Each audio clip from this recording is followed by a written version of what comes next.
Good evening, my people. Let me start by welcoming you back to my YouTube channel. And I always start by appreciating you people for the far you have taken me. Because if it were not for you, this channel could not be where it is at the moment. For the returning subscribers, I always appreciate you too, because the bigger part, or you are holding the biggest part in pushing this channel ahead. And for those who have not subscribed, what are you waiting? Subscribe, like, comment, so that our channel may grow to greater heights.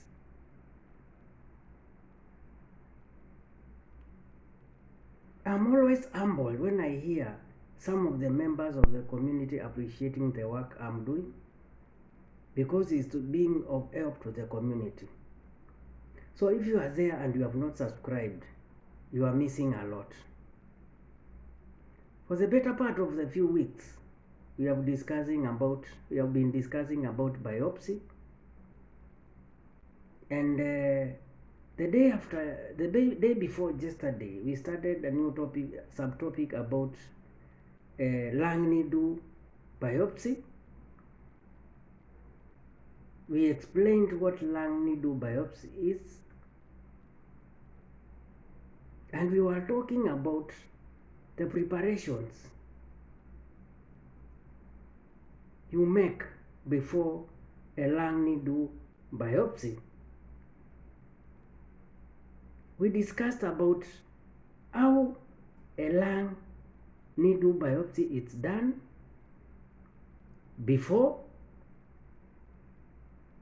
the procedure, and today we will start by discussing about what is always done during the procedure or when the biopsy is being performed.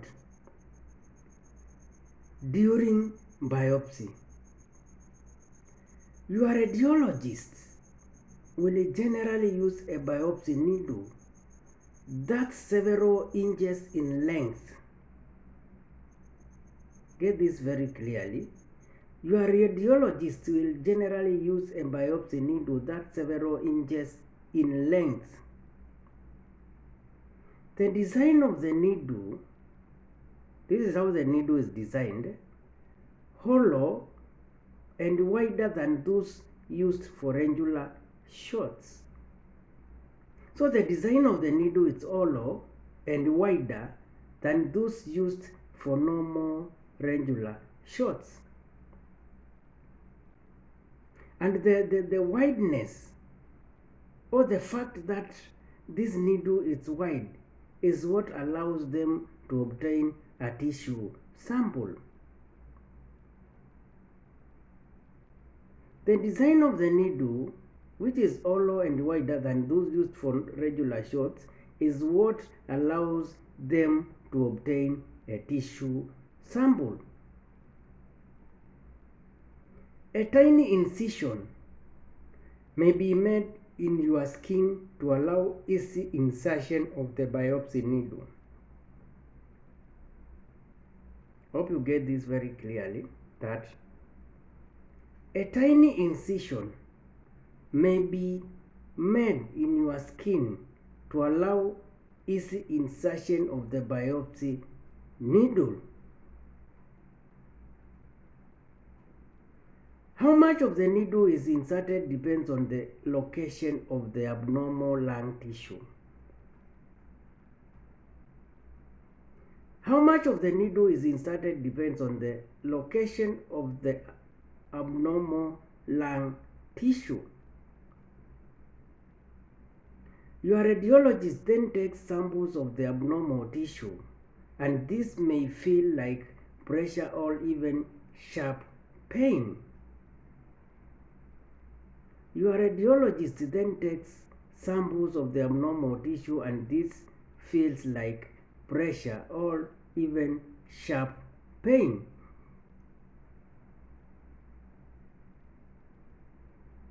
You will be asked, get this very clearly, it's very important.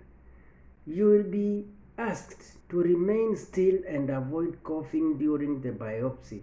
So during the procedure or when the needle is being inserted to the lungs, no coughing, because any movement of the lung may lead to an extra damage to the lung.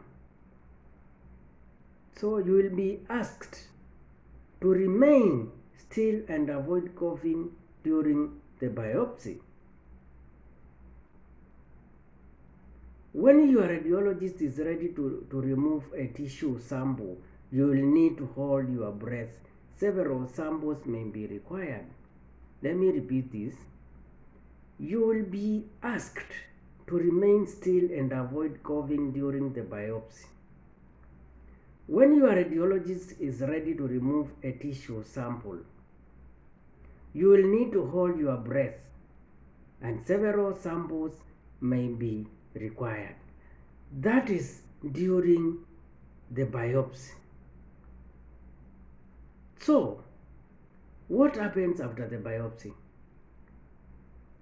The client has been prepared, the biopsy has been taken. Then what's next after the biopsy? Once the biopsy is done, the needle is removed. Pressure applied to the insertion site to help control any bleeding. This is very important. Once the biopsy is done, or when the samples have been taken, the needle is removed. The needle is removed. Pressure applied to the insertion site to help control any bleeding.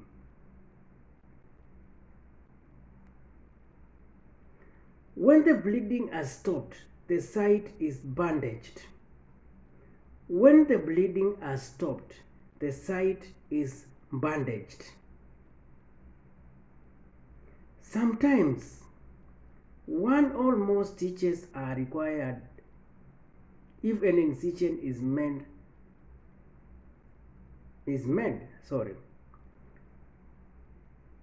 When the bleeding has stopped, the site is bandaged, and sometimes one or more stitches are required if an incision is made. So before inserting the incision, the biopsy needle, if there was an incision to pave way for the needle, it has to be stitched. That's why we are saying sometimes one or more stitches are required if an incision is made. Typical lung needle biopsy is completed in less than 60 minutes and tissue is taken to the laboratory for testing. Typical all normal lung needle biopsy is completed in less than 60 minutes. That means within 1 hour the sample has been collected, whereby there are no more complications which might extend this period. So typical lung needle biopsy is completed in less than 60 minutes and tissue is taken to the laboratory for testing. Let's look at the risks of lung needle biopsy. Risks associated with lung needle biopsy. Lung needle biopsy are usually safe. However, as with any procedure, there are risks including the following. Lung needle biopsies are usually safe. However, as with any procedure, there are risks including number 1, bleeding, number 2, infection, number 3, coughing, blood, and number 4, collapsed lung. Risks of lung needle biopsy. Lung needle biopsies are usually safe. However, as with any procedure, there are risks including the following. Lung needle biopsies are usually safe. However, as with any procedure, there are risks including bleeding, infection, coughing blood, and collapsed lung. This marks the end of our video today. Thank you for your time. Thank you for being with me. And let's continue subscribing, liking, and sharing our videos so that they may reach as many people as possible. Let's have a wonderful night.